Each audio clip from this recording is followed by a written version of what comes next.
ಬಹುಕೋಟಿ ಬಿಟ್ ಕಾಯಿನ್ ಹಗರಣ ಸಂಬಂಧ ಎಸ್ಐಟಿ ಚಾರ್ಜ್ ಶೀಟ್ ಸಲ್ಲಿಸಿದೆ.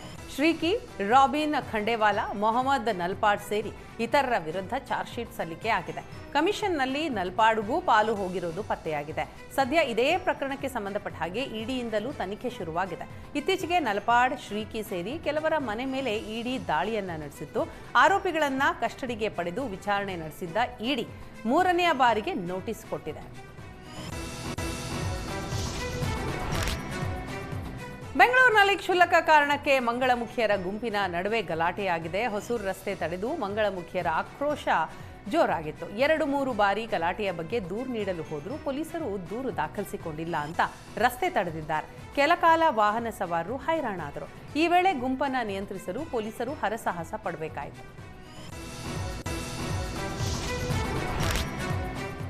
ವೈಟ್ಫೀಲ್ಡ್ ಠಾಣಾ ವ್ಯಾಪ್ತಿಯಲ್ಲಿ ವಿದ್ಯಾರ್ಥಿನಿಯ ಮೇಲೆ ಅತ್ಯಾಚಾರ ನಡೆಸಿದ್ದ ಆರೋಪಿ ಸೈಫುಲ್ಲಾ ಮೊಂಡಾಳ್ನನ್ನ ಪೊಲೀಸರು ಬಂಧಿಸಿದ್ದಾರೆ. ಪಿಜಿ ಗೇಟ್ ಬಳಿಯೇ ಟೀ ಕುಡಿಯಲು ಬಂದ ವಿದ್ಯಾರ್ಥಿನಿಯನ್ನ ಹೊತ್ತೊಯ್ದು ಶೆಡ್ನಲ್ಲಿ ಅತ್ಯಾಚಾರ ಮಾಡಿದ್ದ. ಮೈ ಮೇಲೆ ಬಟ್ಟೆ ಇಲ್ಲದೆ ನಗ್ನ ಸ್ಥಿತಿಯಲ್ಲಿ ಸಂತ್ರಸ್ತ ಯುವತಿ ಎಚ್ಚರಗೊಂಡಿದ್ದು, ಬಳಿಕ ಯುವತಿ ಸ್ನೇಹಿತರು ಪೊಲೀಸರಿಗೆ ಮಾಹಿತಿ ಕೊಟ್ಟರು. ಆದರೆ ಆರೋಪಿ ಹುಡುಕಾಟ ಮಾತ್ರ ಪೊಲೀಸರಿಗೆ ಚಾಲೆಂಜ್ ಆಗಿತ್ತು. ಯಾರಿಂದ ಕೃತ್ಯ ಆಗಿದೆ ಅನ್ನೋದಕ್ಕೆ ಪೊಲೀಸರಿಗೆ ಸಣ್ಣ ಸುಳಿವು ಇರಲಿಲ್ಲ.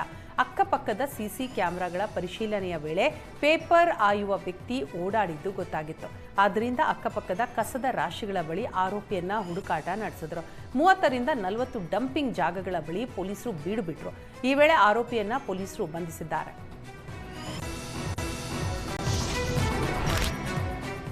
ಬೈಕ್ ಜೋರಾಗಿ ಓಡಿಸ್ತೀಯಾ ಅಂತ ಬಿಜೆಪಿ ಮುಖಂಡ ಸಂತೋಷ್ ಎಂಬಾತ ಮೊಹಮ್ಮದ್ ಝೈದ್ ಎಂಬಾತನ ಕೈ ಮುರಿದಿದ್ದಾನೆ.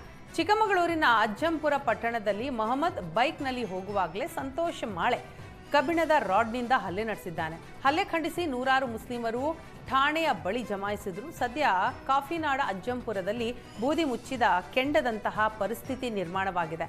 ಸದ್ಯ ಸಂತೋಷ್ ವಿರುದ್ಧ ಪ್ರಕರಣ ದಾಖಲಾಗ್ತಾ ಇದ್ದಂತೆ ಸಂತೋಷ್ ನಾಪತ್ತೆಯಾಗಿದ್ದಾನೆ.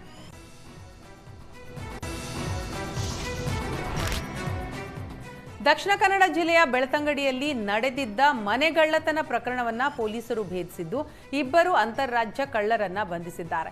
23.67 ಲಕ್ಷ ಮೌಲ್ಯದ ಚಿನ್ನಾಭರಣವನ್ನ ವಶಕ್ಕೆ ಪಡೆಯಲಾಗಿದೆ. ಜೊತೆಗೆ ಕೃತ್ಯಕ್ಕೆ ಬಳಸಿದ್ದ ಕಾರನ್ನ ವಶಪಡಿಸಿಕೊಂಡಿದ್ದಾರೆ. ಏಪ್ರಿಲ್ 5ರಂದು ಮನೆ ಕಳ್ಳತನವಾಗಿತ್ತು. ಈ ಪ್ರಕರಣ ಭೇದಿಸಿದ ಪೊಲೀಸರು ಆರೋಪಿಗಳನ್ನ ಬಂಧಿಸಿ ನ್ಯಾಯಾಂಗ ಬಂಧನಕ್ಕೆ ಒಪ್ಪಿಸಿದ್ದಾರೆ. ತನಿಖೆಯ ವೇಳೆ ಆರೋಪಿಗಳು ಉಪ್ಪಿನಂಗಡಿ, ಬಂಟ್ವಾಳ ನಗರ ಮತ್ತು ಬೆಳ್ತಂಗಡಿ ಪೊಲೀಸ್ ಠಾಣೆಗಳಲ್ಲಿ ದಾಖಲಾಗಿರುವ ಪ್ರಕರಣಗಳನ್ನು ಸೇರಿಸಿ ಒಟ್ಟು 5 ಕಳ್ಳತನ ಪ್ರಕರಣಗಳಲ್ಲಿ ಭಾಗಿಯಾಗಿರುವುದು ಬೆಳಕಿಗೆ ಬಂದಿದೆ. ಈ ಸಂಬಂಧ ಹೆಚ್ಚಿನ ತನಿಖೆ ಮುಂದುವರೆದಿದೆ.